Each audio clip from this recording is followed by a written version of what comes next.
Because effects to the city school or university. কারণ হচ্ছে বাচ্চাদের উপর আসলে অনেক ইম্প্যাক্ট পড়ে, কারণ বাচ্চারা অনেক সেন্সিটিভ হয়। আমরা জানি যে 0 থেকে 5 ইয়ার্স এর মধ্যেই বাচ্চাদের মেন বিকাশটা হয়। সো ওই রেঞ্জে নিয়ে কিন্তু একটা মানুষ তার লাইফ শেষ করে। সো স্কুলের বাচ্চাদের জন্য আরো বেশি ইম্প্যাক্ট মেন্টালি সিরিয়াস।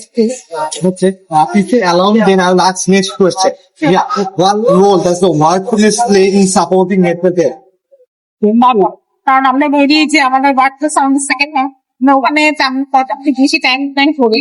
তো ওখানকার পরিবেশ যদি ভালো থাকে, সেটা আমাদের মেন্টাল হেলথ এর উপর যখন ইম্প্যাক্ট করে এবং আমাদের ফ্যামিলি লাইফে অসুবিধা অনেক হয়। Okay. Third question. What are some daily habits that help maintain good mental health?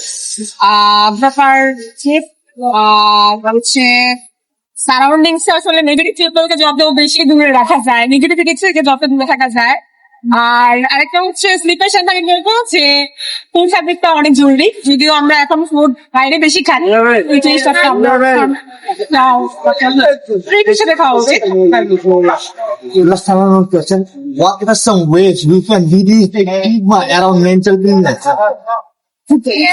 অনেক চলতে পারে যদি আমাদের ফার্স্টেই আমরা কন্ট্রোল করতে পারি, যাতে তার সাথে প্রবলেম হচ্ছে ইন্ডিভিজুয়াল পার্সোনাল হলে ডিরেক্ট তাকে ফিডব্যাক দেওয়া। আর যদি মনে হয় যে না শুধু সিস্টেমটাই এরকম হয়, সেটাকে ঠিক করা, অথবা সেটা থেকে ক্লিয়ার করে যাওয়া। Yeah. Thank you very much for your time, though.